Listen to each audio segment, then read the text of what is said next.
So motherfuckers, at the start of this project, if you go to the main branch of the repo on the GitHub, is a basic scene with some custom-made textures that I made, and the player scene is already completed.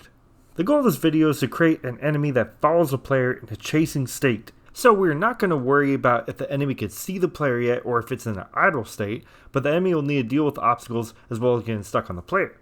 If the enemy touches the player, we want them to bounce off, and if the player is on a higher platform, we want the enemy to jump up to them. We'll start with the enemy scene by creating a 3D character body scene. We'll add a collision shape 3D and make a simple capsule shape. Then we'll make a mesh instance 3D and give it a capsule mesh in order to match the collision shape that we have already. To distinguish this node, I will name it basic enemy node model, and then I'll save the scene under scenes/AI and create the script after that directory is created. Now, we're going to want to see the direction that the enemy is moving. With a normal model, this is not an issue most of the time, since the model will typically have some sort of face, but here we only have a capsule.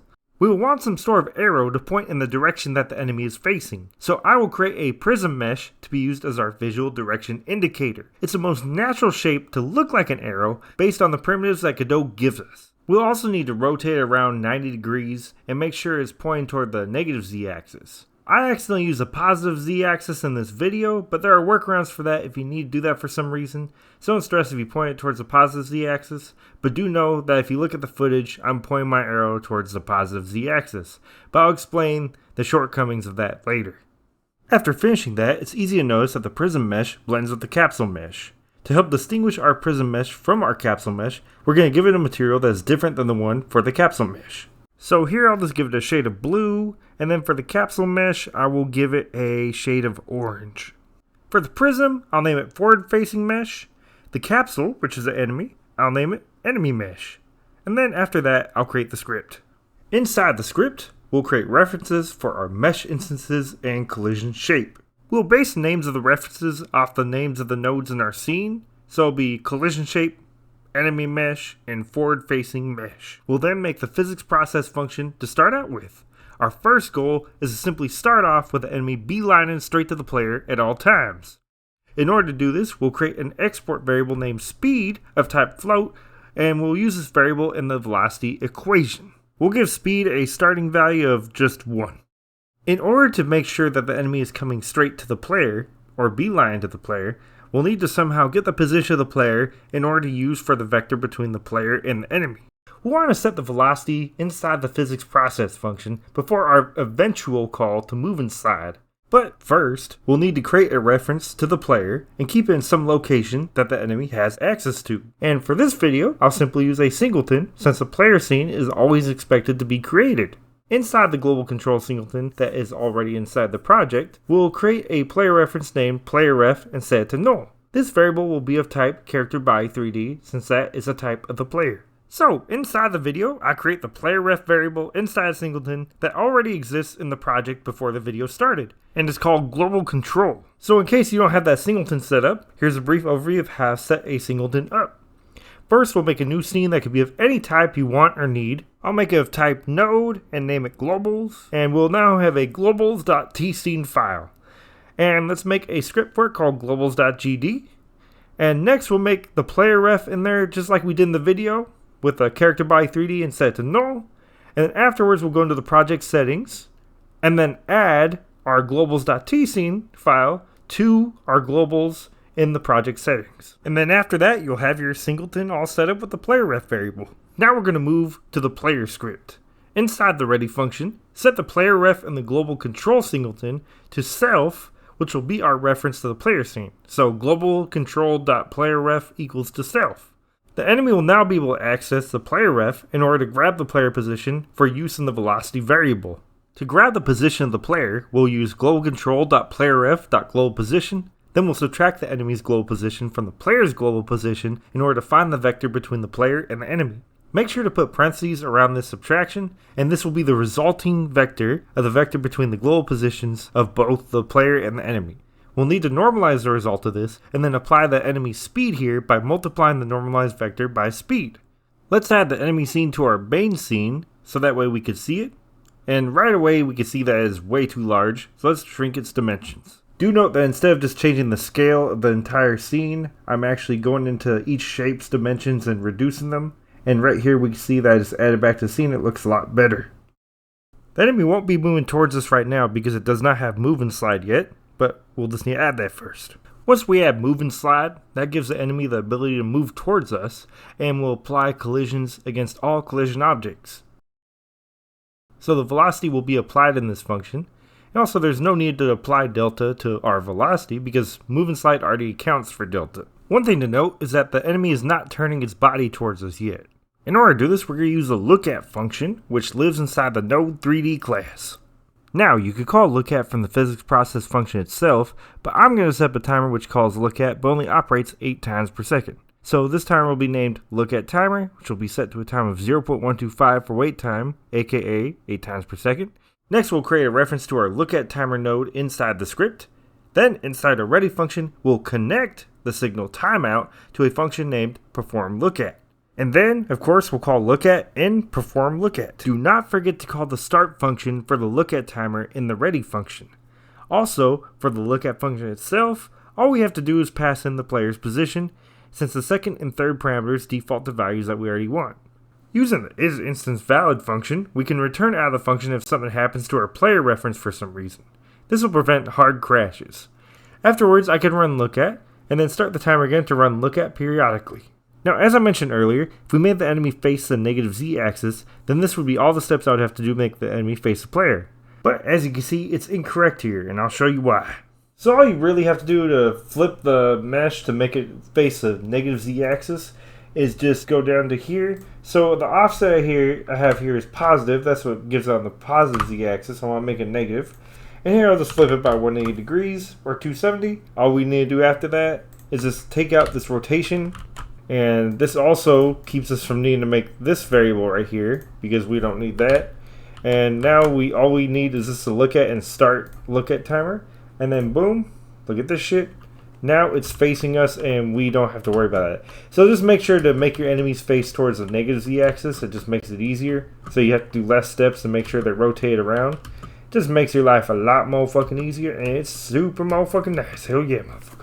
Now, if for some reason you had to have it like I did before, all you really need is just a rotation.y plus pi, and then it'll flip it perfectly around. And here I have the positive z-axis, and this x-axis is 90, and now I'll be good again. But yeah, that's if you really want it to have the positive z-axis. When the enemy is moving, they will constantly slide against the walls, and may cause the enemy to obstruct its own vision once we start using raycast to find the player. The solution to this is to make a bounce timer that fires when the enemy encounters a wall. To check for a wall, we'll iterate through the number of slides from the last collision that was detected.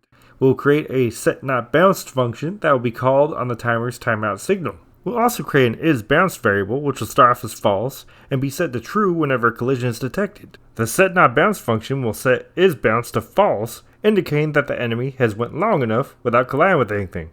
Before starting the timer that calls setNotBounced, ensure that isBounced is set to true to indicate collision.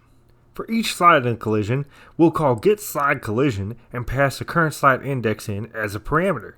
This will give us information on the collision such as a normal, which we'll use to set the direction of our velocity of our enemy to, creating the bounce effect because the normal is the direction that the wall or collision is pushing against the enemy to keep them out of bounds. I'll create a local variable as a shortcut, and so that I don't have to call getNormal twice from the slide collision, and I could just use the local variable instead. When setting the velocity of the enemy, ensure that you check if a bounce has occurred. Otherwise, you overwrite the bounce velocity on the next physics process call. Note that here I'm checking for not bounce because we only want to move the enemy towards the player if a bounce has not occurred.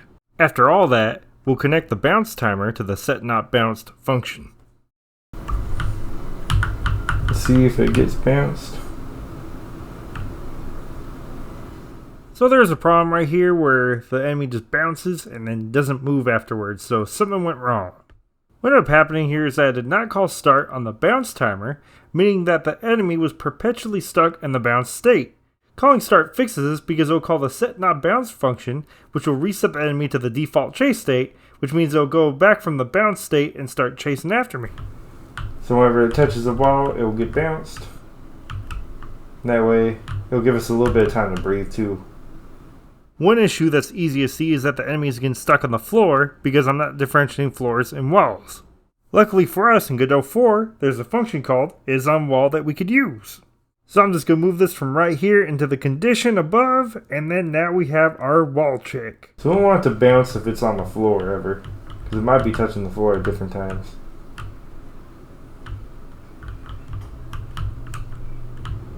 See if it gets up again.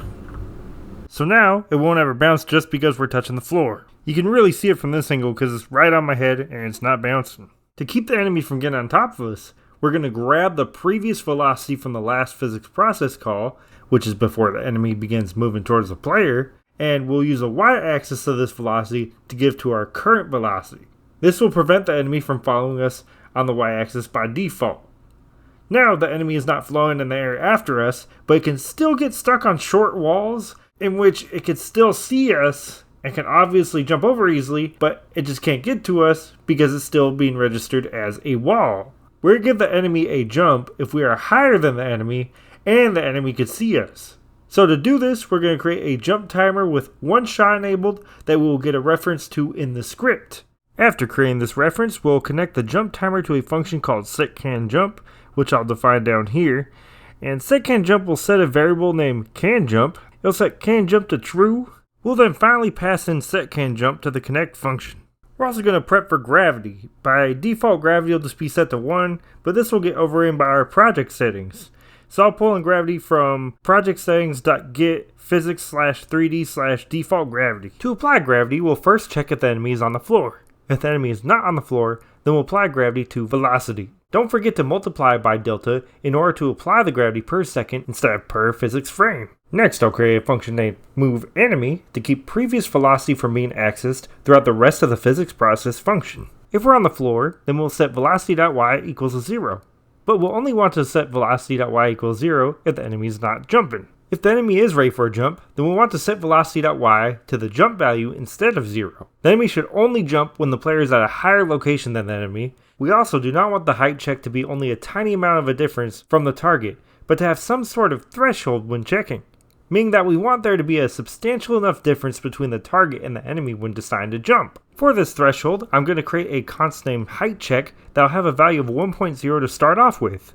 This is a good value to play around with because taller enemies may want a larger value while shorter enemies may want a smaller value. Inside the check, we'll apply the height check constant to the enemy's global position when checking against a player or target.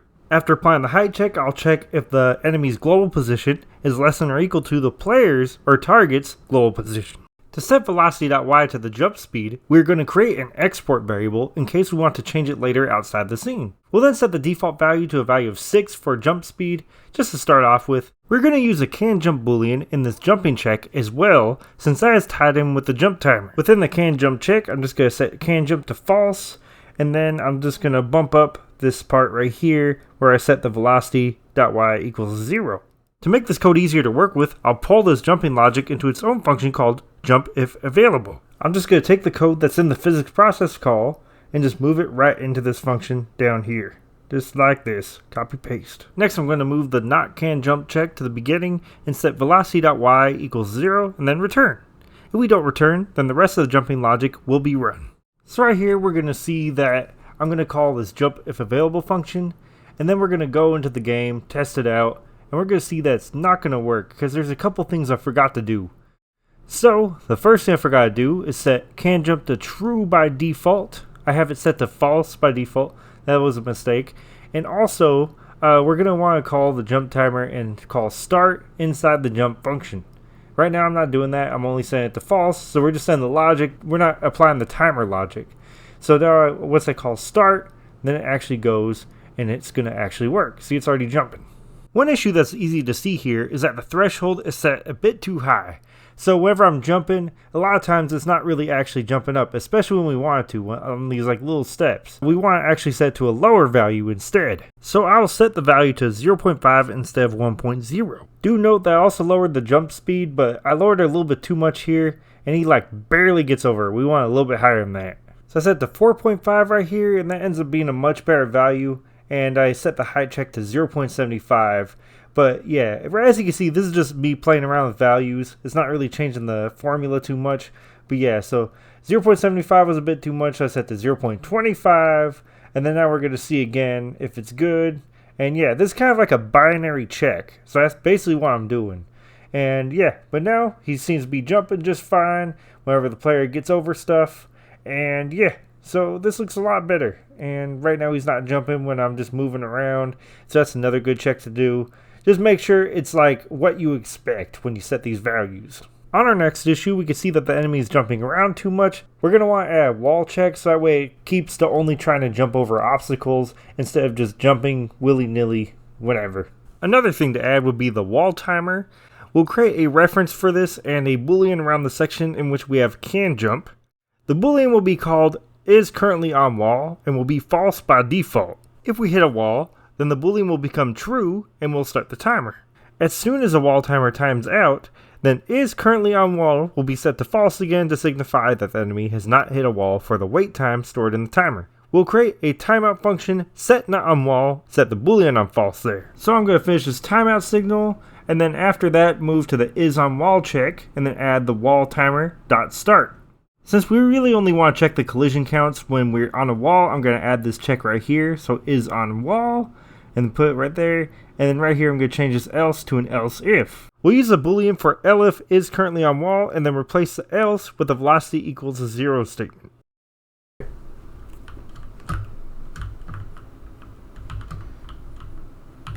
Now, if it touches a wall, it's going to jump up.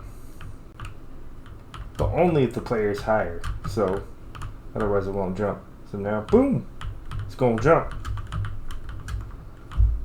So that's pretty motherfucking cool. So now it's able to get over walls. At least short ones. It won't get over like a giant wall, because that would be ridiculous if it could do that. So that was a motherfucking chase state. As you can see, the arrows pointing at my ass, looking at me, and staring me straight in the eyes. And yeah, so the next video is going to be focused on different states with enemies, or it might be some different animations, but I think states would be good first. So to have an idle animation, and then a chase state, and then an attack state. So just adding different states is very important. This is just the first state, just to make it like a little proof of concept that I could chase my ass into oblivion. So hell motherfucking yeah, motherfucker. Oh damn. Holy motherfucking shit. Yeah, that works. So it's an enemy that could chase after your ass and suckle on them titties. Hell yeah, motherfucker.